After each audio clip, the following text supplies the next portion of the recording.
ನನಗೆ ತುಂಬ ಸಂತೋಷ ಆಗತೈತಿ, ತುಂಬ ಜಿಗಿಬೇಕು, ಕುಣಿಬೇಕು. ಈ ರೀತಿ ಎಲ್ಲೂ ಬಿಡುಗಡೆ ನಾನು ಹೊಂದಲಿಲ್ಲಲ್ಲ ದೇವ್ರು. ಎಷ್ಟು ವರ್ಷ ಆಯಿತು ನಿನ್ನ ಸೇವೆಯಲ್ಲಿ ಸೇವೆ ಮಾಡ್ತಾಯಿದ್ದೆ, ಸೇವಕರ ಜೊತೆಗೆ ಹೋಗ್ತಿದ್ದೆ, ಆದರೆ ನನಗೆ ಇನ್ನೂ ಬಿಡುಗಡೆ ಯಾಕೆ ಆಗ್ತಿಲ್ಲ ಅಂತ ತುಂಬ ಕಣ್ಣೀರು ಆಗ್ತಾಯಿದೆ. ಎಲ್ಲರೂ ಹೋಗಿ ಏನರೇ ಮಾಡಿ ಸಾಯಬೇಕು, ಏನಾದರೂ ಮಾಡಿ ಸುಸೈಡ್ ಮಾಡ್ಕೋಬೇಕಂತ ತುಂಬ ವಿಚಾರ ಮಾಡ್ತಾಯಿದ್ದೆ. ಸೈತಾನ್ ತುಂಬ ನನ್ನಲ್ಲಿ ಆಲೋಚನೆ ತರ್ತಿದ್ದ. ಆದರೆ ಈ ಗ್ರೇಸ್ ಮಿನಿಸ್ಟ್ರಿಯಲ್ಲಿ ಬರುವಾಗ ನಾನು ಒಂದೇ ದೇವ್ರಿಗೆ ಹೇಳಿದೆ, ದೇವರೇ ನಾವು ಇಲ್ಲಿಂದ ಹೋಗಬೇಕಾದ್ರೆ ನಮಗೆ ಸಂಪೂರ್ಣ ಬಿಡುಗಡೆ ಕೊಡಲೇಬೇಕು, ಇಲ್ಲಾದರೆ ನಾವು ಜೀವಕ್ಕೆ ಏನಾದರೂ ಮಾಡ್ಕೊಂಡು ಸಾಯ್ತೀವಿ ಅಂತೇಳಿ ದೃಢವಾಗಿ ನಾನು ಪ್ರಾರ್ಥನೆ ಮಾಡಿದೆ. ಆದರೆ ದೇವರು ಆ ರೀತಿಯಾಗಿ ಮಾಡಿಕೊಡಲಿಲ್ಲ. ನನ್ನ ಮಕ್ಕಳು ಸಾಯಬಾರ್ದು, ಸಾಕ್ಷಿಯಾಗಿ ನಿಲ್ಲಬೇಕೆಂಬುದಾಗಿ ದೇವ್ರ ಚಿತ್ತ ಇತ್ತು. ಆ ದೇವ್ರ ಚಿತ್ತದ ಪ್ರಕಾರ ನಮಗೆ ಸಂಪೂರ್ಣವಾಗಿ ಬಿಡುಗಡೆ ಕೊಟ್ಟರು.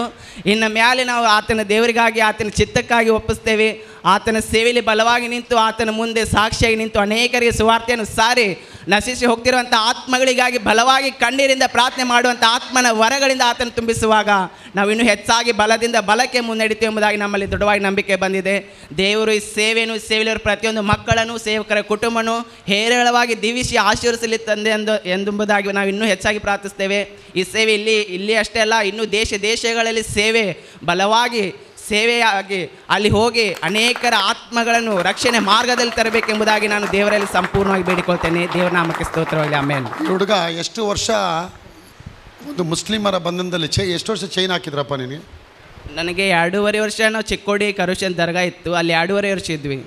ದರ್ಗಾದಲ್ಲಿ ಮುಸ್ಲಿಮರ ದರ್ಗಾದಲ್ಲಿ 2.5 ವರ್ಷ ಆ ದೆವ್ವ ಬಿಟ್ಟು ಹೋಗ್ಬೇಕಂತೇಳಿ ತಾಯಿ ತಂದೆ, ಬನ್ನಿ ತಾಯಿ ತಂದೆ ತೊಗೊಂಡೋಗಿ ಅಲ್ಲಿ ಇಟ್ಟಿದ್ರೆ ಅಲ್ಲೆಲ್ಲ ಕಬ್ಬಣದ ಚೈನ್ಗಳನ್ನ ಹಾಕಿ ಈ ಹುಡುಗನಿಗೆ ಕಟ್ಟಿದ್ರಂತೆ. ಆಮೇಲೆಪ್ಪ ಅಲ್ಲಿ ತುಂಬ ನನ್ನ ಮೇಲೆ 10 ಜನ ಕೂತ್ಕೊಂಡ್ರು, ನಾನು ಯಾರಿಗೂ ಹಾಸ್ಕೊತಿದ್ದಿಲ್ಲ. ಅಷ್ಟು ನನ್ನ ಮೇಲೆ ದುರಾತ್ಮ ಪ್ರಭಾವ ಬಂದು ನನಗೆ ತುಂಬ ಪೀಡಿಸ್ತಿತ್ತು. ಅವ್ರಿಗೆ ನಾನು ಹೊಡಿತಿದ್ದೆ. ಆ ರೀತಿಯಾಗಿ ಯಾರ ಕೈಲೂ ನಾನು ಹಾಸ್ಕೊತಿದ್ದಿಲ್ಲ. ಆ ರೀತಿಯಾಗಿ ಕರೋಶಲ್ಲಿ 2.5 ವರ್ಷ ನಾವು ಇದಕ್ಕೆ ಅಷ್ಟು ಕಷ್ಟ ಅನುಭವಿಸಿದ್ವಿ. ಅಲ್ಲಿಂದ ಬಂದು ಯಾವುದ್ಯಾವುದು ಎಲ್ಲೆಲ್ಲೋ ಹೇಳಿದ್ರು, ಎಲ್ಲ ಮನೆ ಮಾರಿದ್ವಿ. ಮನೆಯಾಗಿಂದ ಏನೇನು ಸಾಮಾನು, ಬಂಗಾರ, ಹಂಡೆ, ನಮ್ಮ ತಾಯಿಯವ್ರ ಕೊಳ್ಳಾಗಿನ ತಾಳಿ, ಕಾಲುಂಗ್ರು ಎಲ್ಲ ಪ್ರತಿಯೊಂದು ಮಾರಿದ್ವಿ. ನಮ್ಗೆ ಯಾರೂ ಸಣ್ಣಕ್ಕೆ ಕರ್ಕೋದಿಲ್ಲ. ಆ ರೀತಿ ದೇವರು ಆ ರೀತಿಯಾಗಿ ನಮಗೆ ಪರಿಸ್ಥಿತಿ ತಂದಿದ್ದು ಸಾತಾನ. ಆದರೆ ದೇವರು ಈ ದಿನ ನಮಗೆ ಸಂಪೂರ್ಣವಾಗಿ ಬಿಡುಗಡೆ ಕೊಟ್ಟರು. ನಮಗೆ ತುಂಬ ಖುಷಿ ಆಗ್ತಾಯಿದೆ. ನಮಗೆ ಏನು ಹೇಳಬೇಕು ಅನ್ನೋ ಸಂತೋಷದಲ್ಲಿ ನಮಗೆ ಇದನ್ನಾಗ್ತಾ ಇಲ್ಲ. ಕೇಳ್ಕೊಳ್ಳಿ, ಹೇಗಿದ್ದಾರಪ್ಪ ಅಣ್ಣನ ಸಮಸ್ಯೆ ನೋಡ್ಬೇಕಂದ್ರೆ ಹತ್ರ ಮೈಕ್ ಸಮಸ್ಯೆ ನೋಡ್ಬೇಕು ನನಗೆ ಆಗಿ ಬರ್ತಿಲ್ಲ. ಅಷ್ಟು ಕಣ್ಣೀರು ಭಾಳ. ಎಲ್ಲರೂ ಅಂತಾರೆ ನಿಮ್ಮ ಅಣ್ಣ ಕೆಲ್ಸಕ್ಕೆ ಹೋಗೋದಿಲ್ಲ, ಏನು ಮಾಡ್ತಾನೆ ಅವನಿಗೆ, ಕೆಲಸ ಹೋಗ್ಲಿಕ್ಕೆ ಏನು ದಾಡಿ ಅವನಿಗೆ ಅಂತ ಆ ರೀತಿ ಮಾತಾಡ್ತಾಯಿದ್ರು. ಅವ್ನಿಗೆ ಕೆಲ್ಸಕ್ಕೆ ಹಚ್ಚೋ ಬರಬರಾಗ್ತಾನೆ ಅವನು ಅಂತೇಳಿ. ಅವನ ಸಮಸ್ಯೆ ಅವನ ಒಳಗಡೆ ಇರೋ ದುರಾತ್ಮ ಅವ್ನು ಪೀಡಿಸಿ ಅವನ ಆ ರೀತಿ ಮಾಡ್ತಾಯಿತ್ತು. ಭಾಳ 18-20 ವರ್ಷದಿಂದ ಭಾಳ ಅಂದ್ರೆ ಭಾಳ ಸಮಸ್ಯೆಗಳಿಗೆ ಅನುಭವಿಸಿ ಬಂದ್ವಿ. ನಮ್ಮ ಸೇವೆ ನಾವು ಬೆಳಗಾಂದಲ್ಲಿ ನಾವು ಚರ್ಚ್ ಹೋಗ್ತಾಯಿದ್ರು ಕೂಡ ಅವ್ನಿಗೆ ಸಮಸ್ಯೆ ಅನ್ನೋದು ಕಡಿಮೆ ಆಗಲೇ ಇಲ್ಲ. ಒಂದಿನ ಇದೇ ರೀತಿ ಯೂಟ್ಯೂಬ್ದಲ್ಲಿ ನಾನು ವಾಕ್ಯ ನೋಡ್ತಿರ್ಬೇಕಾದ್ರೆ ಅಲ್ಲಿ ವಾಕ್ಯದಲ್ಲಿ ಬಂತು, ದೇವರಲ್ಲಿ ಪ್ರಾರ್ಥನೆ ಮಾಡೋ ವಿಧಾನ ಯಾವ ರೀತಿ ಅಂತೇಳಿ. ನಾನು ನೋಡ್ತಾಯಿದ್ದೀನಿ, ಇದೇನು ಬರ್ತಾಯಿದೆ, ನಾವು ಪ್ರಾರ್ಥನೆ ಮಾಡ್ತೀವಲ್ಲ ಇದೇನಂತೇಳಿ ಮತ್ತೆ ತಳ್ಳಿ ಹಾಕ್ತಾಯಿದ್ದೆ. ನಾನು ನೋಡ್ತೇನೆ, ಪ್ರತಿದಿನ ಬರೋದೇ ಫಸ್ಟ್ ಪೇಜಲ್ಲಿ ಬರೋದು. ಫಸ್ಟ್ ಪೇಜಲ್ಲಿ ಬಂದು ನಾನು ಮ್ಯಾಲೆ ಹಾಕ್ತಾಯಿದ್ದೆ. ನೋಡ್ತಾ ಒಂದು ವಾರ ಆದ್ಮೇಲೆ ಮತ್ತೆ ಅದು ನೋಡೋಣ ಇದು ಏನೈತಿ ದೇವರಲ್ಲಿ ಪ್ರಾರ್ಥನೆ ಮಾಡೋ ವಿಧಾನ ಓಪನ್ ಮಾಡಿ ನೋಡಿದೆ. ಅವಾಗ ಗೊತ್ತಾಯಿತು ಗ್ರೇಸ್ ಮಿನಿಸ್ಟ್ರಿ ಚರ್ಚ್ ನಮ್ಮ ಬೆಳಗಾಂ ಪಟ್ಟಣದಲ್ಲಿ ನಮ್ಮ ಸಭೆ ಕೆಳಗಡೆನೇ ಬಂದಿದ್ದಾರೆ, ನಮಗೆ ಗೊತ್ತಿಲ್ಲ. ಅವಾಗ ನಾನು ತೋರಿಸಿದೆ ಅಣ್ಣಗೆ, ನೋಡಿ ನಮ್ಮ ಸೇವಕರು ನಮ್ಮ ಚರ್ಚ್ ಕೆಳಗಡೆ ಬೆಳಗಾಂನ ಶಾವನಗರದಲ್ಲೇ ಬಂದಿದ್ದಾರೆ ಅಂತೇಳಿ. ಅವಾಗ ಅಲ್ಲಿ ಮೊಬೈಲ್ ನಂಬರ್ಸ್ ಬರ್ದಿತ್ತು, ಈ ನಂಬರ್ಗೆ ಕಾಲ್ ಮಾಡಿರಿ. ಆ ನಂಬರ್ ತೊಗೊಂಡು ಕಾಲ್ ಮಾಡಿ ಒಂದು ಸಲ ಪಾಸ್ಟರ್ ಹತ್ರ ಮಾತಾಡಿದೆ. ಅವಾಗ ಹೇಳಿದ್ರು, ಸೇವಕರು ನಿಮ್ಮ ಮನೇಲಿ ತುಂಬ ಹೋರಾಟ ಇದೆ, ಅನೇಕ ಸಮಸ್ಯೆಗಳಿದ್ದಾವೆ, ನೀವೊಂದು ಸಲ ತಾತನ ಮೇಲೆ ಹೋರಾಟ ಇದೆ. ನಮ್ಮ ತಾತನ ತಂದೆಯ ಕುಟುಂಬದಿಂದ ಇವರ ತಂದೆಯ ತಂದೆ ಬೆಳಗಾಂ ಡಿಸ್ಟ್ರಿಕ್ಟಲ್ಲಿ ಅನೇಕರಿಗೆ ಇದು ದಾರಿಗಳು ಕಟ್ಟಿಕೊಡೋದು ಏನು ಥರ ಮಾಡ್ತಿದ್ರು, ಮಾಟ ಮಂತ್ರ ಮಾಡೋದು ಅವ್ರಿಗೆ ಕವಡಿ ಹಾಕಿ ಎಲ್ಲ ಕಣಿ ಹೇಳೋದು, ಅನೇಕ ಬಂಧನಗಳು, ಲಿಂಬಿಕಾಯಿ ಕೊಡೋದು, ಆ ರೀತಿ ಎಲ್ಲ ಮಾಡ್ತಿದ್ರು. ನಮ್ಮ ತಂದೆ ಅಂದರೆ ನಮ್ಮ ಅಜ್ಜ, ನಮ್ಮ ತಾಯಿ ಕುಟುಂಬದಿಂದ ಅನೇಕ ದೋಷಗಳದಾವಂತೆಲ್ಲ ಹೇಳಿದ್ರು ನಮಗೆ. ಬಿಡಿಸಿ ಫೋನಲ್ಲಿ ಹೇಳಿದ್ದಷ್ಟೇ, ಇವ್ರನ್ನ ಎಲ್ಲ ನಾನು ನೋಡೇ ಇಲ್ಲ. ಇವ್ರನ್ನ ಫೋನಲ್ಲಿ ಹೇಳಿದ ಈ ಥರ ತಂದೆ ಮೇಲೆಲ್ಲ ಇದೆ, ತಂದೆ ಆತ್ಮ, ಅಜ್ಜನ ಆತ್ಮ ಇವನ ಮೇಲೆ ಬಂದಿದೆ. ಒಂದು ಕ್ಯಾಂಡ್ಲ್ ಕೊಟ್ಟು ಕಳಿಸಿದಷ್ಟೇ. ಮನೇಲಿ ಹೋಗಿ ಉರಿಬೇಕಾದ್ರೆ ಆತ್ಮ ಹೊರಗಡೆ ಬಂದ್ಬಿಡ್ತು ನೋಡಿ. ಅಯ್ಯೋ ನನ್ನ ಬೆಂಕಿಲಿ ಹಾಕ್ತೀರಾ, ನಾನು ಹೋಗಲ್ಲ, ನನ್ನ ಬಿಟ್ಬಿಡಿ ಅಂತ ಹೇಳೋಕ್ಕೆ ಸ್ಟಾರ್ಟ್ ಮಾಡಿದ್ದಾರೆ. ರೆಕಾರ್ಡ್ ಮಾಡಿ ನಾನು ಕಳಿಸಿದ್ದಾರೆ. ಇವತ್ತು ನೋಡಿ ಬಂದು 4 ದಿನ ಆಯ್ತು ಇಲ್ಲಿ. 4 ಡೇಸಲ್ಲಿ ಎಲ್ಲ ಡೆಲಿವರೆನ್ಸ್ ಆಗಿ ಪರಿಹಾರ ಆಗಿ ಇವತ್ತು ಸಾಯಂಕಾಲ ಅವರು ಬೆಳಗಾಂಗೆ ಹೋಗ್ತಾ ಇದ್ದಾರೆ. ದೇವರಿಗೆ ಮಹಿಮಠ. ಅದೇ ರೀತಿ ಇವ್ರ ಮನೆ ಮೇಲೆ ಏನೆಲ್ಲ ಇತ್ತು. ಮೊನ್ನೆ ಮಂಗಳವಾರ ಪ್ರೇಯರ್ ಸ್ಟಾರ್ಟ್ ಆಗಿ ಬುಧವಾರ ಗುರುವಾರ 4 ದಿನ ಹೋಟ್ಲ್ ಇಳ್ಕೊಂಡು ಇವತ್ತು ಸಾಯಂಕಾಲ ಊರಿಗೆ ಹೋಗ್ತಾರೆ ನೋಡಿ. ವಾಕ್ಯಕ್ಕೋಸ್ಕರ ಎಷ್ಟು ದೂರದಿಂದ ಬಂದಿದ್ದಾರೆ. ಅದಕ್ಕೆ ನಾನು ಹೇಳ್ತೇನೆ, ವಾಕ್ಯ ನಿಮಗೆ ಹತ್ತಿರದಲ್ಲಿ ಸಿಗ್ತಾ ಇದೆ, ಇದನ್ನು ಘನವಾಗಿ ಇಟ್ಕೊಂಡ್ರೆ ನಿಮಗೆ ದೊಡ್ಡ ಆಶೀರ್ವಾದ. ಕಲೋಶಿ ಒಳಗೆ 2 ವರ್ಷ 3 ತಿಂಗಳು ಕಲೋಶಿ ಒಳಗಿದ್ದು, ಕೈ ಕಾಲೆಲ್ಲ ಬಳಿ ಹಾಕ್ತಿದ್ದೀವಿ. ದೊಡ್ಡ ಸೈತಾನ ಒಳಗಿತ್ತು, ನಾನು ಬಡಿಯೋದು ಇದು ಮಾಡಿದ ಆಹಾರ ಎಲ್ಲ ಒಬ್ಬನೇ ತಿನ್ನೋದು. ಮನೆಯೊಳಗೆ ಶಾಂತಿ ಇಲ್ಲ, ಸಮಾಧಾನ ಇಲ್ಲ, ಗಲಿಬಿಲಿ, ಜಗಳ, ಒಟ್ಟ ಒಬ್ರಿಗೊಬ್ರಿಗೆ ಸೇರ್ತಿಲ್ಲ, ಗಂಡನ ಕಂಡ್ರೆ ಹೆಂಡತಿಗೆ ಸೇರ್ತಿಲ್ಲ, ಹೆಂಡತಿನ ಕಂಡ್ರೆ ಗಂಡನಿಗೆ ಸೇರ್ತಿಲ್ಲ, ಮಕ್ಕಳ ಕಂಡ್ರೆ ತಂದೆ ತಾಯಿಗೆ ಸೇರ್ತಿಲ್ಲ, ತಂದೆ ತಾಯಿ ಕಂಡ್ರೆ ಮಕ್ಕಳಿಗೆ ಸೇರ್ತಿಲ್ಲ. ಅನೇಕ ಸಮಸ್ಯೆ, ಅನೇಕ ಕಷ್ಟ. ಕರೋಶಿಯಲ್ಲಿ 3 ತಿಂಗಳು ನಾವು ಭಿಕ್ಷಾ ಬೇಡ್ಕೊಂಡು ಒಬ್ಬೊಬ್ಬರಿಗೆ ಸ್ವಲ್ಪ ಅನ್ನ ಕೊಡ್ರಿ, ಸ್ವಲ್ಪ ಸಾರು ಕೊಡ್ರಿ ಅಂತ ಭಿಕ್ಷಾ ಬೇಡ್ಕೊಂಡು, ಕೈಯಲ್ಲಿ ನನ್ನ ಮಗ ನಾನು ಕಟ್ಟೆ ಹಿಡ್ಕೊಂಡು ಇಷ್ಟಿಷ್ಟು ಅನ್ನ ಇಷ್ಟಿಷ್ಟು ಸಾರು ಹಾಕಿಸ್ಕೊಂಡು ಬಂದ್ರೆ ಈ ಮಗ ಇವನೊಳಗಿದ್ದ ಸೈತಾನ ಎಲ್ಲ ಒಬ್ಬನೇ ತಿಂತಿತ್ತು. ನನಗೆ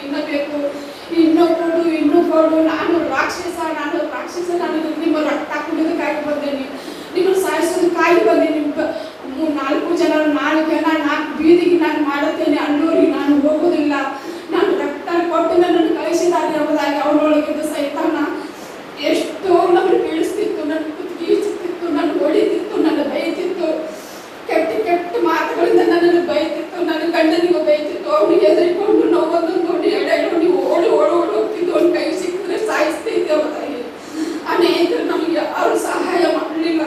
ನಾವು ಸುಳಿಗಾಯಿಲಿರುವಾಗ ಅವನೊಳಗೆ ಸೈತಾನ ಬಂದಾಗ ಎಲ್ಲರ ಮನೆ ಬಾಗಲ ಮುಚ್ಕೊಂತಿದ್ರು. ಅವನೊಳಗೆ ದುರಾತ್ಮ ಬಂದೈತಿ, ಸೈತಾನ ಬಂದೈತಿ, ಅದು ನಮಗೆ ಬರ್ತೈತೆ ಅಂತ ಎಲ್ಲರ ಮನೆ ಬಾಗಲ ಮುಚ್ಕೊಂಡು ಒಬ್ಬರು ಬಿಡ್ಸೋಕೆ ಬರ್ತಿರ್ಲಿಲ್ಲ. ನನ್ನ ಮಗ ಕಲ್ಲಲ್ಲಿ ಮುಳ್ಳಲ್ಲಿ ಕಂಟೆಲ್ಲಿ ಬಿದ್ದು ಒಳ್ಳಾಡುವಾಗ ಯಾರು ಸನಿಗೆ ಬರ್ತಿರ್ಲಿಲ್ಲ. ಈ ಮಗ ಒಬ್ಬನೇ ಕೆಲಸ ಮಾಡೋನು, ಇವನಿಗೆ 1100 ರೂಪಾಯಿ ಪಗಾರ ಆಗ್ತಾ ಇದ್ದಲ್ಲಿ. ನನ್ನ ಗಂಡ ಸರಿ ಕುಡುಕ, ಆವತ್ತು ಟೈಮ್ದಾಗ ಜುಗಾರಾಟ ಆಡೋದು, ಅನೇಕ ಕಷ್ಟ ಚಟಗಳು ಅವರಿಗೆ. ಅಂಥ ಟೈಮ್ದಾಗ ಅವ್ರು ಸಾಲ ಮಾಡಿ ಊರು ಬಿಟ್ಟು ಎಲ್ಲೆಲ್ಲೋ ಹೋಗೋರು.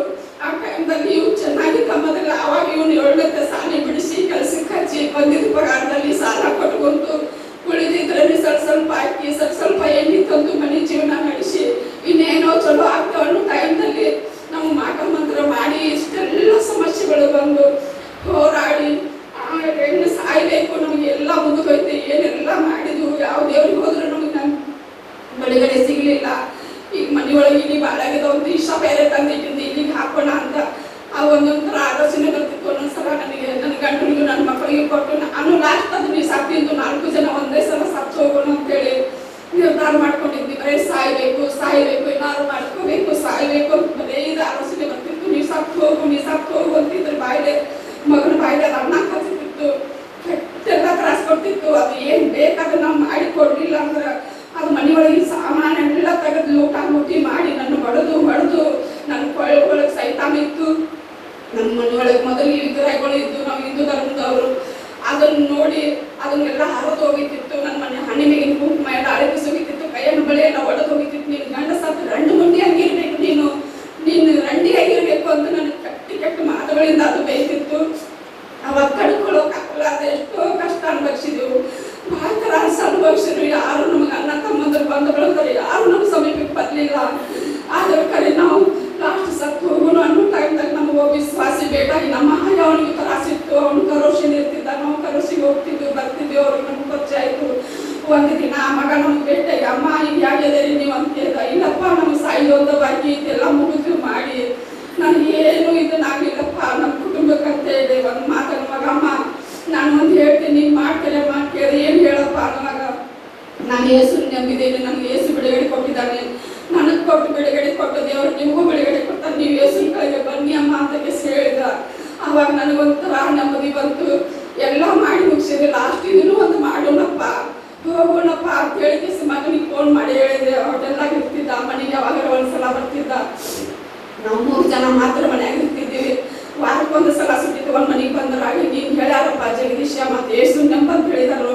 ಅಣ್ಣು ಕರ್ಕೊಂಡು ಹೋಗೋಣ, ಏನು ಮಾಡ್ತಾರೋ ಮಾಡಲಿ ದೇವ್ರು ಎಂಬುದಾಗಿ ಹೇಳುವಾಗ ಮಗ ಆಯ್ತಮ್ಮ ಅದನ್ನು ಮಾಡೇ ಬಿಡೋಣ ಅಂತ ಇವೆಲ್ಲ ಕಳಿಸಿ ಭಾಳ ನನ್ನ ಮಗ ನನ್ನ ಬದುಕು ಸಲುವಾಗಿ ನನ್ನ ಸಣ್ಣ ಮಗ ಹುಟ್ಟಿದಾಗಿಂದ ಅವ್ರಿಗೆ ಸುಖ ಅನ್ನೋದಿಲ್ಲ. ಎಲ್ಲ ನಮಗೋಸ್ಕರ ಭಾಳ ಪ್ರಯಾಸ ಪಟ್ಟಿದ್ರು. ನಮಗೆ 1 ರೂಪಾಯಿಗಳು ನಮ್ಮನ್ನು ಎಲ್ಲಕ್ಕೂ ದೇವರು ನಮ್ಮನ್ನ ಮಗನ ಮುಖಾಂತರ ನಡೆಸಿ ಮಾಡಿಲ್ಲ. ಇವ್ರ ಜೊತೆ ಆತ್ಮ ಮಾತಾಡ್ತು. ಆಮೇಲೆ ಅವ್ರು ಏನು ಮಾಡಿಲ್ಲ, ವಾಕ್ಯಾಚಾರ ಇದ್ದು 1 ಲೋಟ ನೀರು ಪ್ರೇಯರ್ ಮಾಡಿ ಇಂಚಿ ಬಿಡಿಸಿದ್ರು. ಅಲ್ಲಿ ಬಿದ್ದು ಆಮೇಲೆ ವಾಕ್ಯ ಕೇಳಕ್ ಕುಂತ. ಅವಾಗ ನನಗೆ ವಿಶ್ವಾಸ ಬಂತು, ಈ ದೇವರಿಂದ ನಮಗೆ ಬಿಡುಗಡೆ ಸಿಗುತ್ತೆ, ಇಲ್ಲಿಂದ ನಮಗೆ ಬಿಡುಗಡೆ ಸಿಗುತ್ತೆ ಎಂಬುದಾಗಿ ನಂಬಿಕೆ ಇಟ್ಟು ಆ ವಾರದಿಂದ ನಾವೆಲ್ಲರೂ ಚರ್ಚಿಗೆ ಸ್ಟಾರ್ಟ್ ಮಾಡಿದ್ರು. ಬಿಟ್ಟಿಲ್ಲ. ಆಮೇಲೆ ನಾವು 1 ವರ್ಷ ಮಟ್ಟ ಸರ್ ನಮ್ಮ ಮನೆಗೆ ಬರ್ರಿ ಪ್ರೇಯರ್ ಮಾಡಿರಿ, ನಮ್ಮ ಮನೆಗೆ ಬರ್ರಿ ಪ್ರೇಯರ್ ಮಾಡಿರಿ ಅಮ್ಮ, ದೇವ್ರು ನನಗೆ ತಿಳಿಸ್ಕೊಡ್ರಿ, ಪ್ರಾರ್ಥನೆಯಲ್ಲಿ ಇಟ್ಟಿದ್ದೀನಿ, ದೇವ್ರು ನಮ್ಗೆ ಯಾವಾಗ ತಿಳಿಸ್ಕೊಡ್ತಾರೆ ಅವಾಗ ನಾವು ಬರ್ತೇವಮ್ಮ ಅಂತ ಹೀಗೆ ಹೇಳ್ಕೊತ ಬಂದರು. ಆಮೇಲೆ ಆ ಮನೆ ಬಿಟ್ಟರೆ ಆ ಮನೆಯೊಳಗೆ ಭಾಳ ದುರಾತ್ಮಗಳು ಅದಾವು. ಆ ಮನೆ ಬಿಟ್ಟು ಬೇರೆ ಮನೆಗೆ ಬರೀ ಅಂದರು. ಬೇರೆ ಮನೆ ಹಿಡಿದೀವಿ. 1,000 ರೂಪಾಯಿ ಬಾಡಿಗೆ ಕಟ್ಟಕ್ಕೆ ನಮಗೆ ಆಗಂಗಿಲ್ಲ ಅಂತ 400 ರೂಪಾಯಿ ಬಾಡಿಗೆ ಮನೆ ಒಳಗೆ ಇದ್ದಾಗ ದೇವ್ರು ನಿಮಗೆ ಸಹಾಯ ಮಾಡ್ತಾರಮ್ಮ, ನೀವು ಬೇರೆ ಮನೆ ಹಿಡೀರಿ ಅಂತ ಹೇಳಿದಾಗ ಬೇರೆ ಮನೆ ಹಿಡಿದೀವಿ. ಹಿಡಿದ ಬೆಳಗ್ಗೆ ಅಲ್ಲಿ ಬಂದ ಬೆಳಗ್ಗೆ ಅವ್ರು ಬಂದರು. ಇಲ್ಲಿಂದ ನಿಮಗೆಲ್ಲ ಬಿಡುಗಡೆ ಆಗ್ತೈತಿ, ಚಲೋ ಆಗ್ತೈತೆ ಮಾ ಬರ್ರಿ ಅಂತಂದ್ರು. ಆಮೇಲೆ ಉಪವಾಸ ಬೇರೆ ಇಟ್ಟರು. 17 ದಿವಸ ನಮ್ಮನ್ನು ಬಂದರು. ಇಂಥ ಬಿಲ್ಡಿಂಗ್ದಾಗ ಇಟ್ಟು ನಮ್ಗೆ ಉಪವಾಸವಾಗಿ ಅದನ್ನು ಬಿಡುಗಡೆ ಮಾಡಬೇಕಂತ ಹೇಳಿದರು. ಹೇಳಿ ಅವರು ಹೇಳಿದ್ರು 30,000 ರೂಪಾಯಿ ಖರ್ಚು ಬರ್ತಿದೆ ಅಮ್ಮ ಅಂತಂದರು. ಏನಾರಾಗಲಿ ಎಲ್ಲಾರಾಗಲಿ ನಾವೆಲ್ಲರೂ ಸಾಲ ತೆಗೆದು ಕೆಲಸ ನಾವು ಕೊಡ್ತೇವೆ, ಸ್ವಲ್ಪ ಇದರಿಂದ ಬಿಡುಗಡೆ ಕೊಡಿಸ್ರಿ ಅಂತೇಳಿ ಅವ್ರಿಗೆ ಹೇಳ್ಕೊಂಡಾಗ 17 ದಿವಸ ಅಲ್ಲಿ ಇಟ್ಕೊಂಡು ನಮ್ಗೆ 3 ದಿವಸ ಉಪವಾಸ 17 ದಿವಸ ಇಟ್ಕೊಂಡ್ರು. ನಾವು ಗುರುವಾರ ಹೋಗಿ ಅಲ್ಲಿ ಇದಾಗಿದ್ವಿ. ಶುಕ್ರವಾರ ಶನಿವಾರ ಅಮಾವಾಸ್ಯೆ ದಿವಸನ ಅದನ್ನು ಹೊರಗೆ ತೆಗೆದ್ರು. ಅದೇ ನಿಮ್ಮ ಇವಾಗ ಹೇಗೆ ಅನ್ಸದಪ್ಪ ನಿನಗೆ? ಈಗ ತುಂಬ ನನಗೆ ಸಂತೋಷ ಆಗ್ತಾಯಿದೆ. ನಾ ಹೊಸ ಮನುಷ್ಯನಾಗಿ ಜೀವಿಸ್ತಾ ಇದ್ದೇನೆ ಅಂತೇಳಿ ನನ್ನಲ್ಲಿ ಫೀಲಿಂಗ್ ಹೊಡ್ತಾ ಇದೆ. ಈಗ ಈ ರೀತಿಯಾಗಿ ನನಗೆ ಯಾವತ್ತೂ ಫೀಲಿಂಗ್ ಬಂದಿದ್ದಿಲ್ಲ. ಆದರೆ ನನಗೆ ಇವತ್ತು ತುಂಬ ಅಳು ಬರ್ತಾಯಿದೆ, ಖುಷಿಯಿಂದ ಅಳು ಬರ್ತಾಯಿದೆ. ನಾನು ಇಷ್ಟು ವರ್ಷ ಆಯಿತು ಈ ರೀತಿಯಾಗಿ ಸಂತೋಷವಾಗಿ ಯಾವಾಗೂ ಜೀವಿಸಲಿಲ್ಲ. ಈ ರೀತಿಯಾಗಿ ನಾನು ಯಾವಾಗೂ ನಡೀಲಿಲ್ಲ. ಆದರೆ ಈ ದಿನ ನನಗೆ ದೇವರು ಬಿಡುಗಡೆ ಕೊಟ್ಟರು. ನಾನು ಏನು ಹೇಳಿ ನನಗೆ ಗೊತ್ತಾಗ್ತಿಲ್ಲ ಸಂತೋಷದಿಂದ. ಇವ್ರಿಗೆ ಏನು ಕಳಿಸ 3 ದಿನ ಏನು ಕೌನ್ಸ್ಲಿಂಗ್ ಮಾಡಿದೆ, ಕೌನ್ಸ್ಲಿಂಗ್ ಎಲ್ಲ ಮಾಡಿ A4 ಶೀಟ್ ಕೊಟ್ಟು ಕಳಿಸ್ದೆ ಇವ್ರಿಗೆ. 1,000 ಸತಿ ಯೇಸು ಕ್ರಿಸ್ತನ ರಕ್ತಕ್ಕೆ ಜಯವಾಗಲಿ ಅಂತ ಬರೆಯೋಕೆ ಹೇಳಿದೆ. ಫುಲ್ಲು ಬರೆದು ತಂದಿದ್ದಾರೆ, ಶೀಟ್ ಮೇಲೆ ಶೀಟ್, ಎಲ್ಲ ಕಡೆ ಶೀಟ್. ಜೊತೆಗೆ ತಂದೆ ಕೂಡ ಅವರೆಲ್ಲಿ ಬರ್ದಿದ್ದೀರಾ? ಇದು ತಂದೆಯವರು, ಇಟ್ಕೊಳ್ಳಿ ಸರ್. ಇದು ಅವ್ರದ್ದೇ, ಇದು ನಿಮ್ದು. ಎಷ್ಟು ಬರೆದಿದ್ದಾರೆ ನೋಡ್ರಿ, ಎಷ್ಟು ಬರೆದಿದ್ದಾರೆ ನೋಡಿದೆ. ಯೇಸುವಿನ ರಕ್ತ, ಆ ರಕ್ತ ಅಂತ ಹೇಳ್ಬೇಕಾದ್ರೆ ನಾನು ಹೇಳ್ತೇನೆ ಅದು ಬಿಡುಗಡೆ ಆಗ್ತದೆ ಪ್ರಿಯರೇ. 3 ದಿನ ಕೂತ್ಕೊಂಡು ಹೋಟ್ಲಲ್ಲಿ ಇದೇ ಬರೆದಿದ್ದಾರೆ, ಯೇಸುವೆ ನಿನ್ನ ರಕ್ತಕ್ಕೆ ಜಯವಾಗಲಿ, ರಕ್ತಕ್ಕೆ ಜಯವಾಗಲಿ, ರಕ್ತಕ್ಕೆ ಜಯವಾಗಲಿ. ಇವತ್ತು ಬರಬೇಕಾದ್ರೆ ಅವನ ಮುಖದಲ್ಲೇ ಒಂದು ಹಸನ್ ಮುಖ ಆಗೋಗಿದ್ದಾರೆ. ಇದೇ ಫಸ್ಟ್ ಈ ಥರ ಅವನು ಬರೆದು ದೇವ್ರ ನಾಮನ ಮಯಪಡಿಸ್ತಾ ಇದ್ದಾನೆ. ಇರೋ ದೇವಗಳೆಲ್ಲ ಹೊರಗಡೆ ಹೋಗಿದೆ. ಇದು ಮಾಡಿದ್ಯಾರು? ದೇವರು, ಜೀಸಸ್, ಯೇಸು ಕ್ರಿಸ್ತ ಮಾಡಿದ್ದಾರೆ.